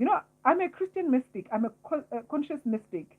And so that means I'm that person that will tell you to pray. I will quote scriptures. I will, pray biblically and everything. But I'm not going to be that person that tells you that that's all you're going to do. Let's face it, you still go to the hospital and get medication, isn't it?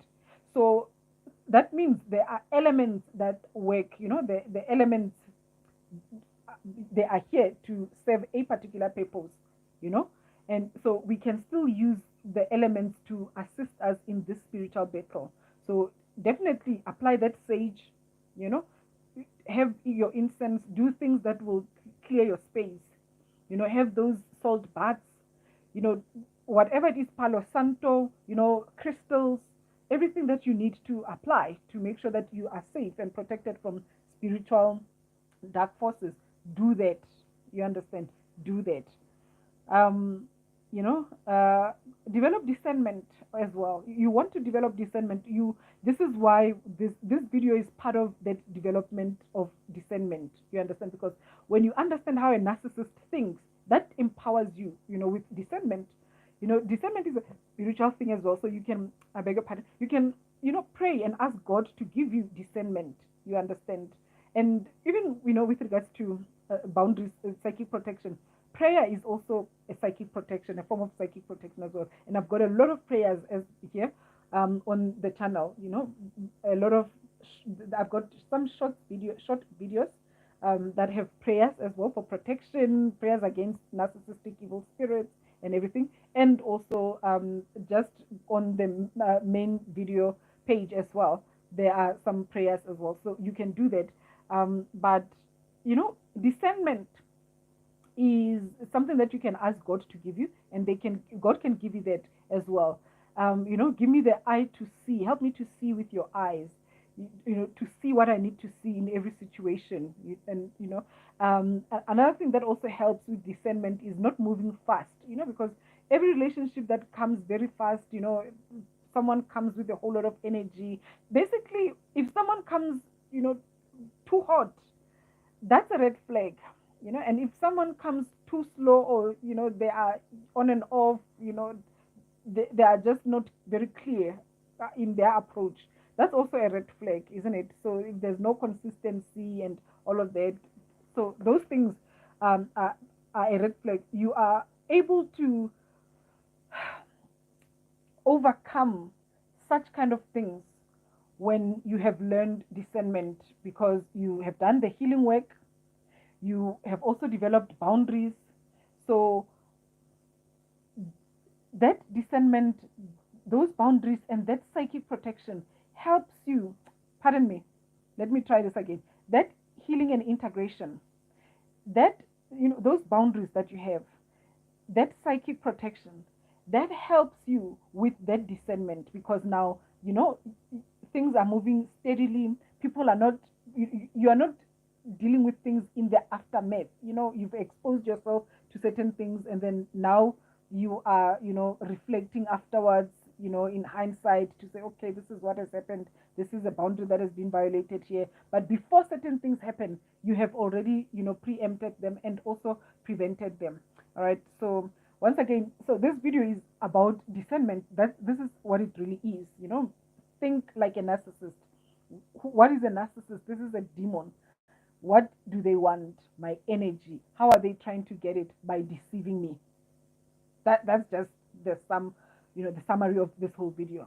You are dealing with a demon disguised as an amazing human being. That's the deception part. And they want your energy. You understand?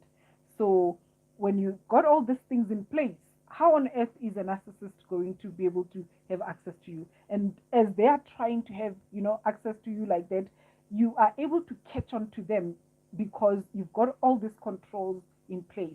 You understand? Every time they talk to you, they're saying certain things. It's like, okay, this does not align with, my higher self. This is not agreeing with me. The math is not mathing there. This does not make sense at all. You understand? You are able to see that, and then you are able to, just remove the narcissist from your life. But if you just throw yourself into anything, and you are not healing, and you are desperate, and you've got wounds, and you are not applying psychic protection, you are not, asking God for guidance, you are not, you are relying on your own wisdom, you become easy prey. Discernment will not happen at all with you. All right. You will not have discernment. And I'm not saying, you'll always get it right, but this reduces the chances of, you falling into that trap a whole lot, like literally by 70 to 80%. When you do this work, it significantly reduces. Understand this every single day when you go out there. Well, for me personally, I know that when I go out there into the world, you know, I'm going to come across narcissists and they're going to try and take their chances with me. And I understand that I have to rely on this. I have to rely on, the spiritual work. I have to rely on God, to protect me from such kind of things. So number 5, practice radical self-love and acceptance. So we've already covered that. When you love and accept yourself, you're not like you are chubby or whatever. I'm good enough as chubby as I am. I'm amazing as chubby. I love myself, because I enjoy my own company. It's not like I need someone to approve of me or to take me in or do whatever. Like I'm good. I'm good. Rather, So because of that, a narcissist is not able to really deceive someone who loves and accepts themselves. Because that person will very quickly be able to see when someone is offering them way below what they can offer themselves. You understand? So if you know that you are an amazing human being, the last thing you're going to be excited about is someone trying to compliment your behind. You understand? A person that's trying to compliment your behind, no, I'm not interested in that kind of a person, because really, I'm sure there's a whole lot more that you can see, about me than my behind. You understand? So such kind of things. So this is self-love and acceptance. But when you have been compromised in that area, it's easier for you to get excited, and perhaps even, be turned on when someone is complimenting you from, a very perverted perspective, an objectified perspective. Is it objectified or objectifying perspective? Something along those lines. English is not my first language, right? So number 6, practice presence. Practice presence. All right. So presence means you being, in alignment with yourself, being present with yourself, you allowing yourself to feel your pain, you allowing yourself to feel your discomfort, being honest and authentic with yourself, knowing when you are in a great space and when you are not. You understand? So presence enables you to do that. When you love and accept yourself, you are able to be present with yourself through, any and every situation. You understand? So it's easier for you to just be present with yourself, to soothe yourself out of discomfort. Now you are no longer, trying to get someone else to soothe you out of your pain, soothe you out of your shame, soothe you out of your discomfort, because you have become that source to yourself, and you are the vessel for Christ to do these things for you. You understand? So you are expecting God to do these things for you through a narcissist, through a partner, through someone else out there. But in true reality, Christ wants to do these things to you, for you, through you. You understand? So then you want to become that vessel through which Christ radiates his love upon you, into your life. And so when you do that, you practice this radical self-love and acceptance, and you practice presence, then the narcissist literally has nothing to offer you. Like, you begin to see very easily how that the narcissist love and affection, attention, whatever it is that they have to offer you, is pretty much like, someone trying to offer you sweets when you've got a fridge stocked with real wholesome and healthy food. You understand? So it's like, really, it's there's nothing there. There's nothing that's appealing to you. Okay, so this is what happens when you practice presence. You're no longer afraid of your own pain, you are not afraid of it. You are practicing presence. Presence means, through thick and thin, in good times and bad times, in darkness, in light, in winter, sunshine, warm days, rainy days. I'm here. I'm here with you. It's you being present with yourself. and allowing yourself to be present with the presence of God, because in Him we live, move, and have our being. You understand? And the presence of God dissolves negativity. All right. So we're going to wrap up now. So this is the 2 hour thing. Okay. So I had a lot to say. I had a lot to share. Okay.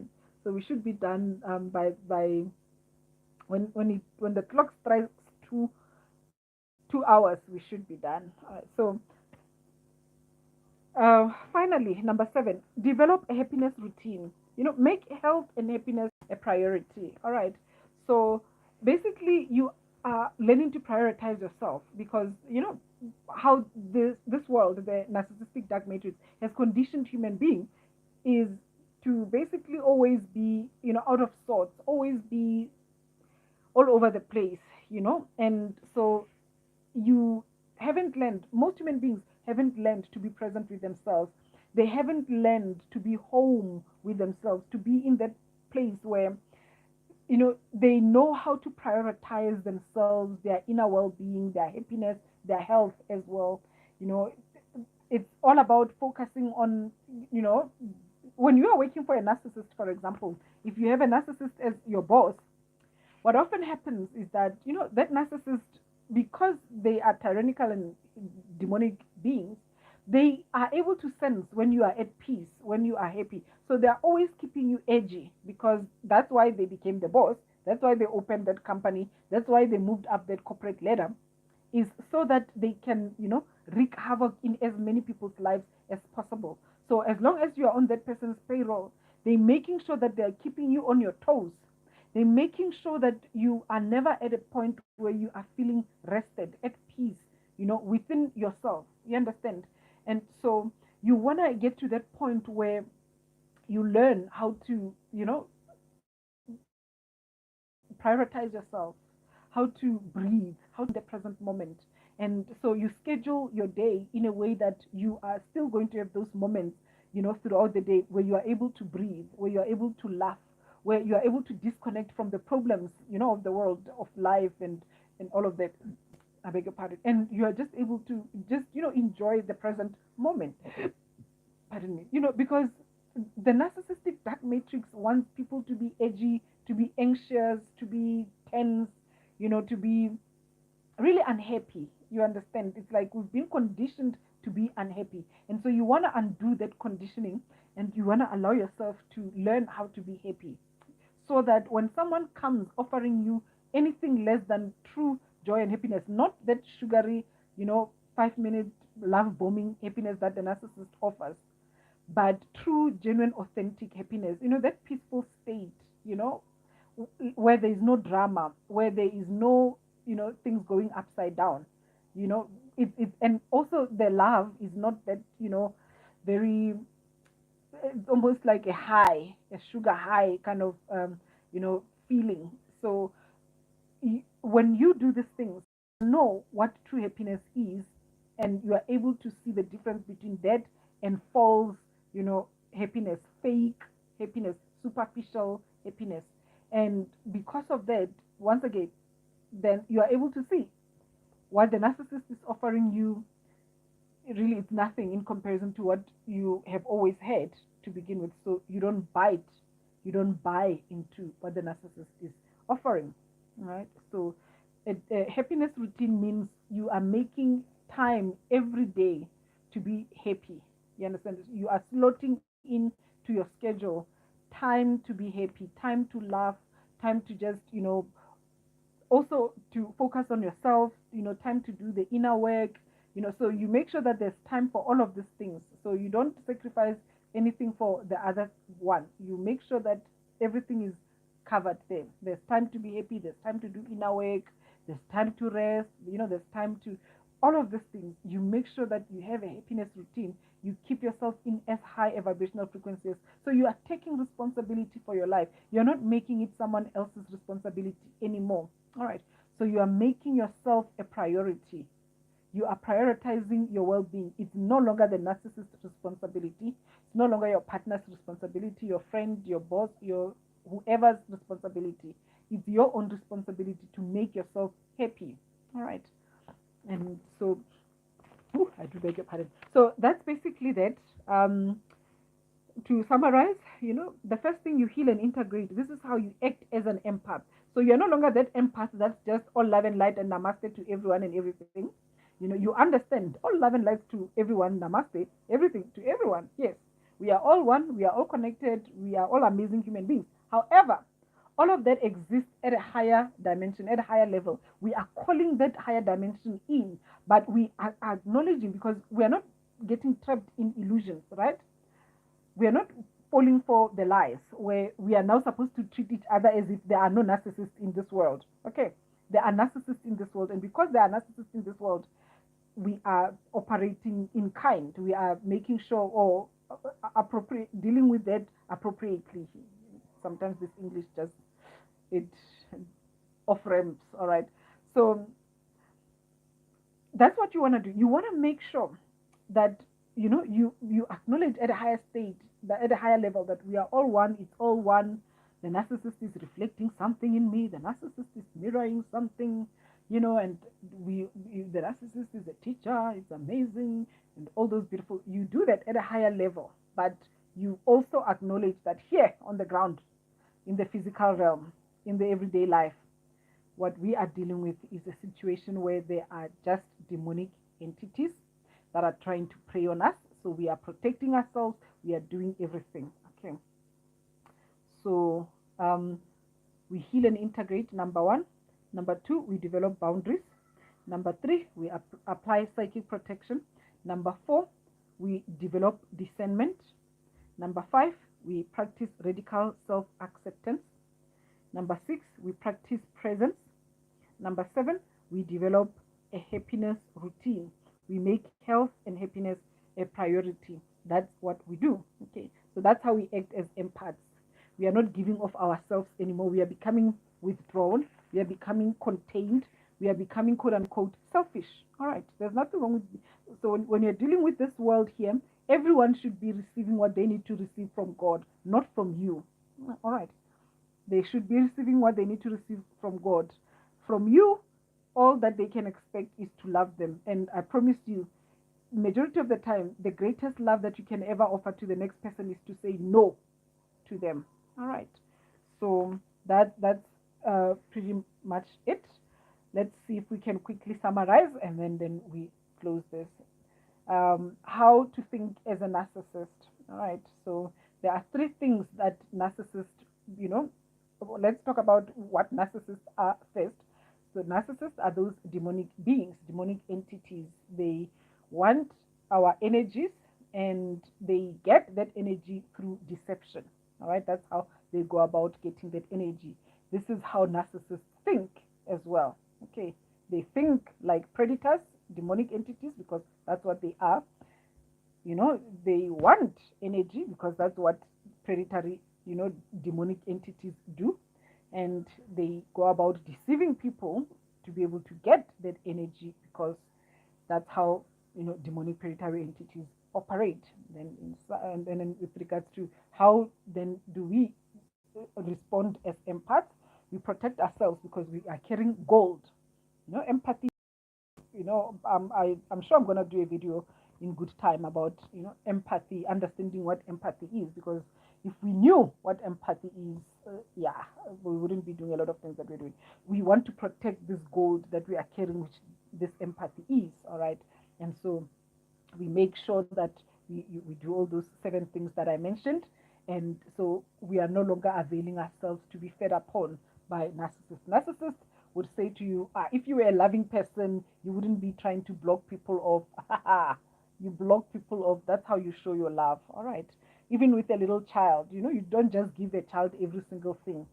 How are narcissists going to learn? How are they going to see that what they're doing is wrong? Because there's no incentive for them to stop. Everyone is giving themselves away to the narcissist. So there's no incentive for them to stop what they're doing. You understand? So who knows? Maybe by having no narcissistic supply whatsoever, they might reach that level of mortification where eventually they decide, okay, fine, let me start learning how to draw this energy from source. All right.